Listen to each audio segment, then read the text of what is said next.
and talk about what's happening, the latest updates with regards to the National Cathedral. One point or the other, there's always some wahala. And finally, after many calls to have them also resign from the board, just yesterday, a statement was released where Archbishop Duncan Williams and Reverend Eastwood Anaba have also released a joint statement indicating their resignation from the board. Now, the two said, and they addressed this to the president, Nana Addo Dankwa Akufo-Addo, and they said that as a matter of conscience and faith, they were resigning over the refusal of the board to appoint an independent accounting firm to audit all public funds contributed to the National Cathedral.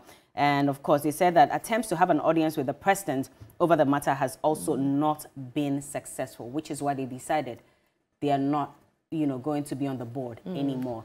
A little too late. Is that what you think, or what do you make of this resignation? We want to hear from you at this point. But there's some more details about it, excerpts of the letter of resignation from the Archbishop and Reverend Anaba. In January 2023, as trustees of the Board of Trustees, we submitted a draft resolution to the said board resolving that current activities advancing the construction of Ghana's National Cathedral be deferred until the findings of an audit. This deferment included a cessation of activities of the Board of Trustees. Specifically, our resolution stated, in quote, "In the spirit and cause of transparency and accountability to the Ghanaian people, the current Board of Trustees of the National Cathedral shall appoint an independent accounting firm to audit all public funds contributed to the National Cathedral. This appointment of an auditor shall take place before the deferment of the activities of the Board of Trustees." Despite our prayers, best hopes and wishes, unfortunately, a needed audit to help restore public confidence and trust in this consequential project has not been enacted to the best of our knowledge. And it says that since January 2023, we awaited news to no avail regarding the finding of the audit. We therefore regret that as a matter of conscience and faith, we hereby submit to you our resignation from the Board of Trustees of the National Cathedral. We honorably assure you, as we assured the Board of Trustees in January 2023 with the submission of our resolution, that our action in no way impugns the vision or intent of the National Cathedral, but rather ensures that it's advanced and built on a foundation of integrity, efficiency, and quality, while garnering and maintaining public trust and support. We truly owe this to God and to country. Amen. Be citizens and not spectators. Spectators, yeah. Yes. So this is the reason why they have decided to part ways with the board. What do you make of this? Do you think that this came a little too late? Because I remember when that letter from Reverend Daggy Mills leaked as well, there were calls for them to also resign. I mean, many people were asking, why are they still on the board if there are all these issues? Because Dr. Daggy Mills' letter also brought to light the many challenges that they were facing as a board. Yes. And so why did they wait to this point? But now they have also said that they were waiting for an audit. It didn't happen. They tried to reach the president. They didn't get audience. And now they've decided to make this decision. I'm sure it was a very difficult one for them.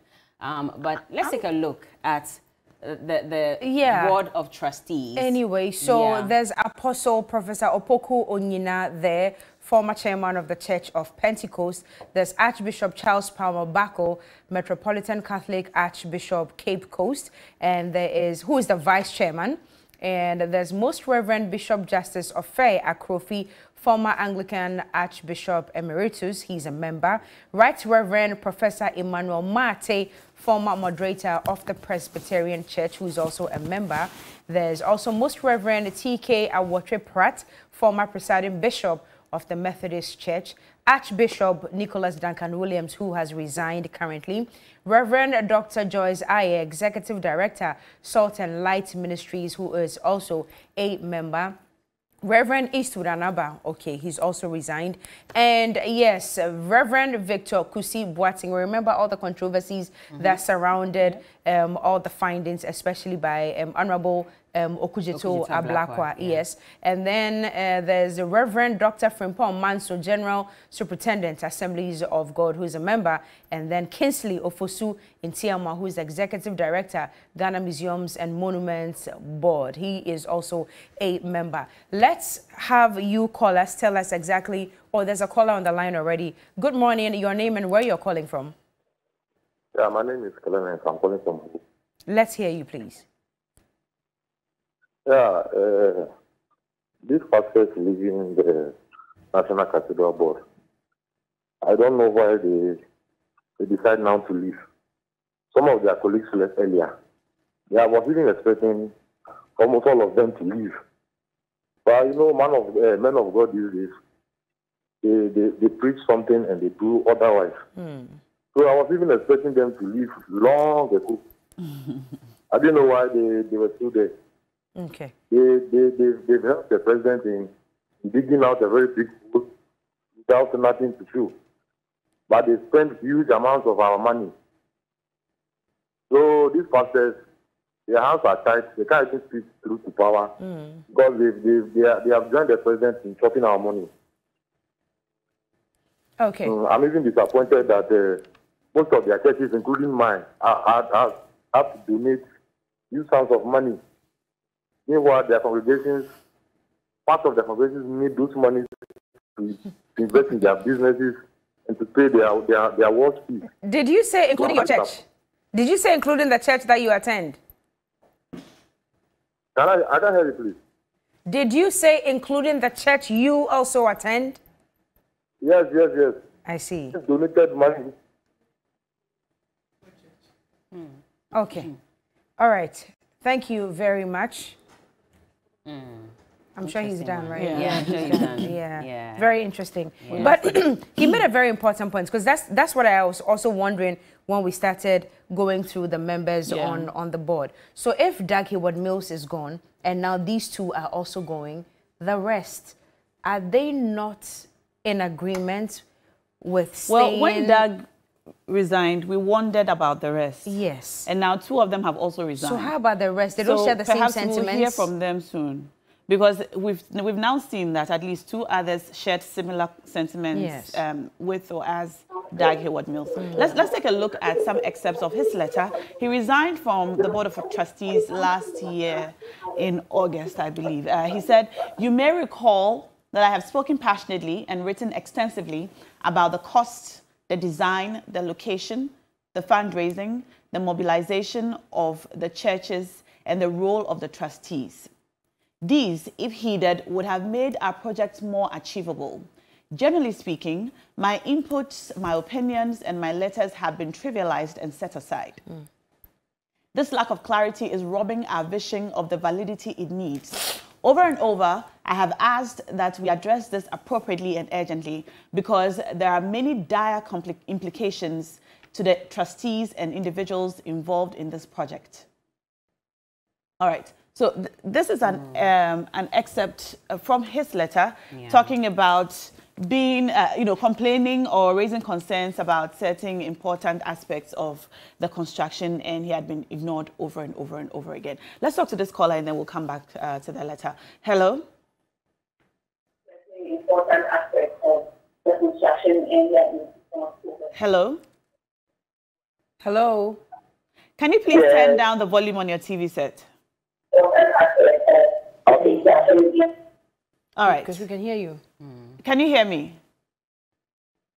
Okay, you're gone. But please, when you call us, turn down the volume on your TV set so you can hear us through the phone. That way we don't have feedback in the studio and we can have a smooth, uninterrupted conversation. So we just saw an excerpt of Doug Hayward-Mills's letter. I wanted to go into detail with the letter that he wrote because he expatiated on them. So the first one is registered directors. He says he was surprised to find out that he had not been duly registered as a director of the company of the National Cathedral of Ghana, a company limited by guarantee through the president. And he said the president had verbally appointed him. But years down the line, he says, I do not believe this is an oversight, but a deliberate exclusion from the board because 6 years is a long time to correct this failure to register me if it was indeed an administrative lapse. We'll read the rest later, but we have a call on the line. Hello, good morning. Hello, good morning. Hello, good morning. Thank you for joining us. What's your name, sir? Please, I'm Amadu Christian from Adido. Okay. Talk to us. Yes. Do you think, it came a little too late? I want to say that I don't know how these pastors got into the board. The board. Okay. If when you read the 2 Corinthians 6 from verse 14 to 18, there's something there who serve as a caution to weak Christians. You see? Akufo-Addo himself, I don't know how these pastors see Akufo-Addo. Whether he's a Christian before promising that he will be building a stadium for God. And all these men of God, well-known men of God that people have in, are the people selling for this under. Your line is pretty bad. I mean, your voice is muffled. We can barely hear you, but I think I get the import of your message. You're asking how they got on. I mean, to be fair, these are some of the biggest men of God in Ghana with the biggest churches. And the president had said that we're going to rely on the churches to raise funds in order to build this cathedral, which is why they came on board and agreed to do this, because they also felt there was a need for us to have a national cathedral in the country, and that is why they agreed to do it. Yes, down the line, these are their concerns. They say it's not being heeded, and that is why they're complaining. Now, let me just carry on, just briefly on that. Then the next one is lack of clarity. He says this lack of clarity is robbing our vision of the validity it needs. Over and over, I have asked that we address appropriately and urgently this matter because there are many dire implications to the trustees and the individuals involved in the project. Ladies, take the call and then we'll come back to it. Hi, good morning. Welcome to TV3 New Day. Let's hear you. Your name and where you're calling from. Your name and where you're calling from. My name is Alhaji Karim, calling from Port Cement. From where? Port Cement. Okay, please carry on. Yeah, that's Kadibi this year. These people, why is that result now? Because it's the result from last year. I don't know. I don't get it.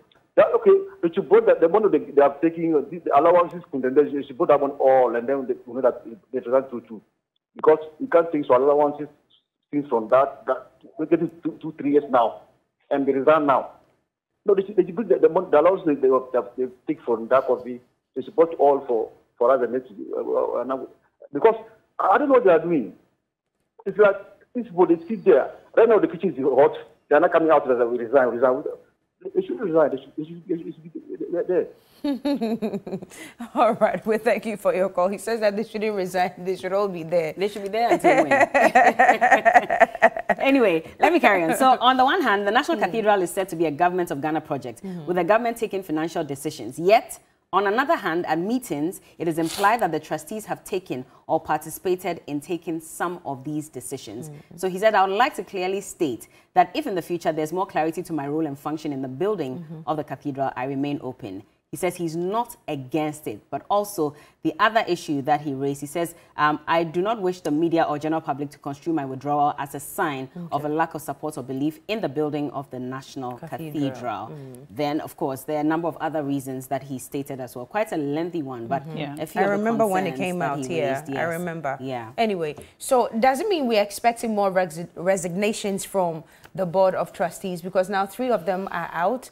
The rest, I don't know. It depends. Because if we are singing a song, then I believe that the song must be sung in unison. It must be everybody. If they if they express or have similar sentiments, we might see more resignations later on. Yeah, right? Actually, when Dag resigned, we expected to hear from others. So we have another caller on the line. Hello. Yeah. Good morning. Hi, Dennis. How are you? I'm fine. You're welcome to the show. What are your thoughts on this matter? Okay. The most striking thing for me is the woman on the board up to now. You know, in our setting, traditional setting, let alone to talk about the church, where women are, you see that things go right. So for all this work, for all this revelation, all this coming, if this woman should have been the first, and if he was not able to be the first, that this time she should have resigned to give a signal. What has her gender got to do with any of this? You say? What has gender got to do with this?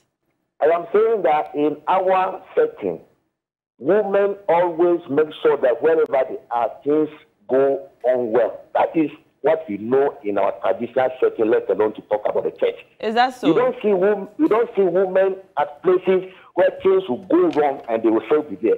They represent that some kind of perfection. I'm sorry, but I don't think I understand what you mean by a woman cannot be on the board for things to go wrong. I'm not sure what her gender has to do with it. And I'm not sure we can apportion blame based on gender. I don't think that's the way to go. But thank you for your call and for your thoughts. But I'm sorry, we cannot continue along those lines. That's it for this morning. Anyway, thank you for calling us. Let me say hello to one of my friends, Godwin, aka Gode. I met him yesterday. He's at the Sungya Gallery at the Arts Center. Sungya Gallery at the Arts Center. He says I should tell all of you to come and buy from him. What's he so selling? He sells, you know, these baskets, these woven baskets, African prints and all that. Yeah. I paid cash out when the money drops. No, well, buy. Nice you better make me win. No, we are going to buy. To win today by all means. How much? How much are you giving? Hey, maybe it's 5,000. 1,000. Today's 1,000. Oh, today's 1K. Yeah, I was my. So you can, but you can win 2 times, though. Yeah, you can win 2 times today. Yeah. Is that where you can? You know. Can you fix this match for us so that we'll be 4-0? Please, I beg you. I think let's keep your wins to the kitchen wars and. Let's so you don't want to why are you making this argument based on you just told someone not to make an argument based on gender? Exactly. I also find you first of all, you show up in blue. You show up in blue. Associated with present. I almost said something, but it's okay. I can always get up and say we know. See, Bella, we know Achimota School is winning in the kitchen. We will win cash out too. Are you sure? The cash out for them. National Science and Maths. Let's take a break. Let's take a break. We'll be right back. It's still TV3 New Day.